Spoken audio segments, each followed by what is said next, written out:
دوستو، ہسٹری یہ ایک بہت بڑا موضوع ہے، لیکن آج ہم اسی کے ایک اہم حصے پر روشنی ڈالیں گے جو کہ شاید ہی آپ کو پہلے معلوم ہو۔ آرکیولوجسٹ یہ وہ لوگ ہیں جو تاریخی جگہوں کو ڈھونڈتے ہیں، جیسے آرکیولوجیکل ڈسکوریز کہتے ہیں، جس میں زیادہ پاپولر گیزا پیرامڈ ایجپٹ میں، ٹیراکوٹا آرمی چائنا میں، موئنجو داڑو پاکستان میں، اور ایلورا کیوز انڈیا میں واقع۔ کیا آپ کو معلوم ہے کہ گیزا پیرامڈ کتنا پرانا ہے؟ یہ تقریباً 4600 سال پرانا ہے۔ اب اصل بات کہ آرکیولوجسٹ کو کس طرح معلوم ہوا کہ یہ گیزا پیرامڈ 4600 سال پرانا ہے؟ تو آج ہم اسی سوال کے جواب کو ڈھونڈنے کی کوشش کریں گے۔ So let's start. آرکیولوجسٹ کسی بھی ہسٹورک سائٹ کی ایج معلوم کرنے کے لیے جن دو طریقوں کا استعمال کرتے ہیں، ان میں سے زیادہ استعمال ہونے والے دو طریقوں پر بات کریں گے۔ نمبر 1 پر ریڈیو کاربن ڈیٹنگ۔ سب سے پہلے ہم بات کریں گے کہ ریڈیو کاربن ڈیٹنگ کیا ہوتا ہے۔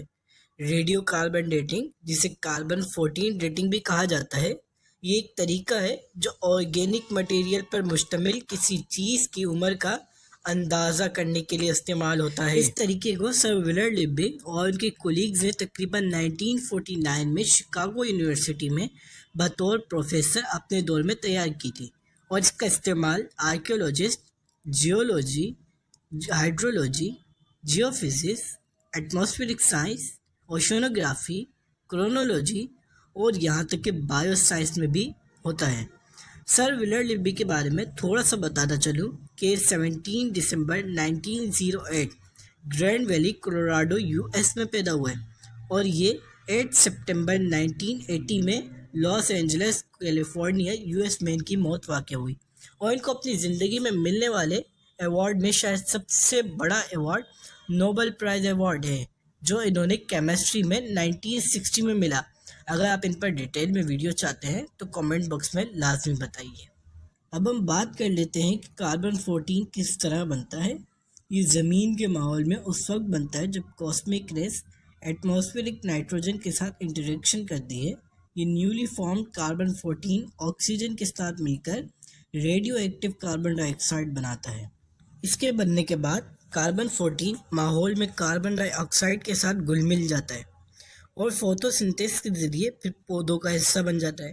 پھر جانور ان پودوں کو کھاتے ہیں، اور اس طرح کاربن 14 فوڈ چین میں داخل ہو جاتا ہے۔ موت کے بعد زوال، جب جاندار یا پودا مر جاتا ہے تو ایک کاربن 14 کو آبزرو کرنا چھوڑ دیتا ہے۔ پھر اسی وقت سے اس کے جسم میں کاربن 14 ایک معلوم ریشو سے نائٹروجن 14 میں تبدیل ہونا شروع ہو جاتا ہے، جسے اس کی ہاف لائف یا نصف زندگی کہا جاتا ہے۔ کاربن 14 کی نصف زندگی۔ کاربن 14 کی نصف زندگی تقریباً 5730 سال ہے۔ اس کا مطلب ہے کہ 5730 سال کے بعد کاربن 14 کی اصل مقدار کا آدھا ختم ہو چکا ہوگا۔ اس کے دوسرے حصے میں یعنی 11460 سال کے بعد اس آدھے حصے کا چوتھائی حصہ ختم ہو جاتا ہے۔ تیسرے حصے میں یعنی 17190 سال تک بچے ہوئے کا آٹھواں حصہ ختم ہو جاتا ہے۔ یہ طریقہ تقریباً 60,000 سال تک کسی ہسٹوریکل سائٹ یا فوسل کی عمر کا تعین کر سکتا ہے۔ اس سے آگے باقی کاربن 14 بہت کم ہے، جس کی درست پیمائش کرنا بہت مشکل ہے، اور اس کی ایکوریسی متاثر ہوتی ہے، اور وقت گزرنے کے ساتھ کاربن 14 کے ذریعے اندازہ کرنا آلموسٹ امپاسبل ہو جاتا ہے۔ اب ہم بات کرتے ہیں کہ آرکیولوجسٹ اس طریقے کو کس طرح استعمال کرتے ہیں۔ آرکیولوجسٹ کی طرف سے آرکیولوجیکل سائٹ سے آرگینک مٹیریل کو ڈیٹ کرنے کے لیے ریڈیو کاربن ڈیٹنگ کو ایک قابل اعتماد طریقے کے طور پہ استعمال کرتے ہیں۔ اس ٹیکنیک کو آرکیولوجسٹ کس طریقے سے استعمال کرتے ہیں، اب ہم اس پر بات کرتے ہیں۔ Sample collection. آرکیولوجسٹ کھدائی کے مقامات سے آرگینک مٹیریل جیسے لکڑی، بیج، ہڈیاں یا چارکول کے سیمپل کو جمع کرتے ہیں۔ پھر لیبارٹری انالیسس، اس کے بعد سیمپل ایک لیبارٹری میں بھیجے جاتے ہیں، جہاں سائنسدان سیمپل میں موجود کاربن 14 کی مقدار کی پیمائش کرتے ہیں۔ Radio carbon dating. Mass spectrometer یا دیگر آلات کا استعمال کرتے ہوئے کاربن 14 اور کاربن 12 کا ریشو کا تعین کیا جاتا ہے۔ یہ تناسب یعنی ریشو یہ ظاہر کرتا ہے کہ حیاتیات کی موت کے بعد سے کتنا ریڈیشن ڈکلائن ہوئی ہے۔ کیلیبریشن، اس عمل کو ہم ایک مثال کے ذریعے سمجھیں گے۔ تصور کریں کہ آپ کے پاس ایک پرانی گھڑی ہے جو ہر دن 5 منٹ آگے یا پیچھے ہو جاتی ہے۔ اگر آپ اس گھڑی کو صرف ایک دن کے لیے دیکھیں گے تو آپ کو وقت کا صحیح اندازہ نہیں ہوگا کیونکہ گھڑی کی رفتار میں فرق ہے۔ لیکن اگر آپ ایک معیاری گھڑی کے ساتھ اس کا موازنہ کریں گے جو بالکل درست وقت دکھاتی ہے تو آپ اس پرانی گھڑی کے وقت کو ایڈجسٹ کر سکتے ہیں تاکہ وہ بھی درست وقت دکھائے۔ اسی طرح جب ہم ریڈیو کاربن ڈیٹنگ کی کیلیبریشن کرتے ہیں تو ہم رو ریڈیو کاربن تاریخ کو ایک معیاری کرو کے ساتھ موازنہ کرتے ہیں جو کہ فضائی کاربن 14 کی سطحوں کو وقت کے ساتھ دکھاتا ہے۔ اس سے ہمیں معلوم ہوتا ہے کہ خام تاریخ میں کتنا ایڈجسٹمنٹ کرنا ہے تاکہ ہمیں ایک زیادہ درست تقویمی تاریخ مل سکے۔ انٹرپریٹیشن، کیلیبریٹڈ تاریخ آرکیولوجسٹ کو اس وقت کا ایک نقطہ فراہم کرتی ہے جب یہ جاندار زندہ تھا۔ اس سے انہیں سائٹ کے لیے ایک تاریخی فریم ورک بنانے اور اس کی تاریخی تناظر کو سمجھنے میں مدد ملتی ہے۔ Challenges, radio carbon dating archaeologist کے لیے یقیناً ایک طاقتور ٹول ہے لیکن اسے کئی چیلنجز کا بھی سامنا کرنا پڑتا ہے۔ اس طریقے کو استعمال کرتے ہوئے ان آرگینک مٹیریل جیسا کہ ہم نے شروع میں بتایا Giza pyramid, terracotta army, Ellora caves, Mohenjo Daro, اس طریقے کی چیزوں کی تاریخ کا اندازہ نہیں لگایا جا سکتا۔ نمبر 2، آلودگی، سیمپل دیگر کاربن پر مشتمل مواد سے متاثر ہو سکتا ہے جس سے ریڈیو کاربن ڈیٹنگ کی ایکوریسی متاثر ہوتی ہے۔ نمبر 3، عمر کی حدود، کاربن 14 کی کم سطح کی وجہ سے تقریباً 60,000 سال سے زیادہ پرانے نمونوں کی ڈیٹنگ مشکل ہے۔ ان چیلنجز میں قابل اعتماد ڈیٹنگ کے نتائج کو یقینی بنانے کے لیے محتاط نمونے کے انتخاب، تیاری اور تجربے کی ضرورت ہے۔ بہرحال ریڈیو کاربن ڈیٹنگ آرکیولوجسٹ کے لیے آرگینک مٹیریل کے ڈیٹ کرنے کے لیے قابل بھروسہ ہے اور تاریخ کی تلاش میں دیگر افراد کے لیے ایک انمول اور قیمتی ٹول بن گیا ہے۔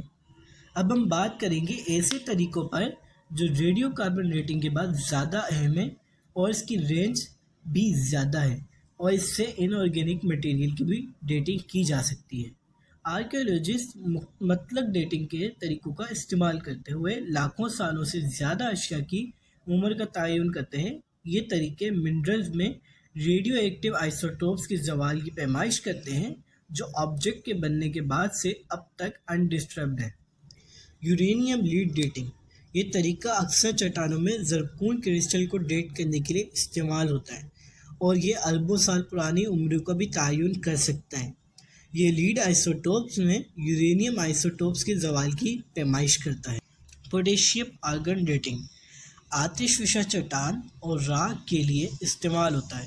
یہ طریقہ پوٹیشیم 40 سے آرگن 40 کے زوال کی پیمائش کرتا ہے اور تقریباً 4.3 بلین سال پرانے مواد کو ڈیٹ کر سکتا ہے۔ آرگن ڈیٹنگ، یہ ٹیکنیک آئسوٹوپک مواد کی پیمائش کرنے سے پہلے پوٹیشیم کو آرگن میں تبدیل کر کے زیادہ درست پیمائش کر سکتا ہے۔ فشن ٹریک ڈیٹنگ، نمونے کو مضبوط ایسڈ یا بیس کے ایچنگ محلول میں ڈبونے سے فشن ٹریک ٹیوب کی شکل کے سوراخ میں اتنا بڑا ہو جاتا ہے کہ اسے اعلیٰ طاقت والے خوربین کے نیچے دیکھا جا سکتا ہے۔ اگر یورینیم کا مواد معلوم ہو تو نمونے کی عمر کا حساب لگانے کے لیے موجود ٹریکس کی تعداد کا استعمال کیا جا سکتا ہے۔ تھرمولومینیسنس ڈیٹنگ، یہ ٹیکنیک سیرامکس یا سیڈیمنٹ جیسی چیزوں میں جمع شدہ تابکاری کی خوراک کی پیمائش کرتا ہے جب سے وہ آخری بار سورج روشنی کے سامنے آئے تھے۔ OSL ڈیٹنگ، تھرمولومینیسنس کی طرح OSL آخری بار سیڈیمنٹ کے دانے کو روشنی کے سامنے آنے کی پیمائش کرتا ہے۔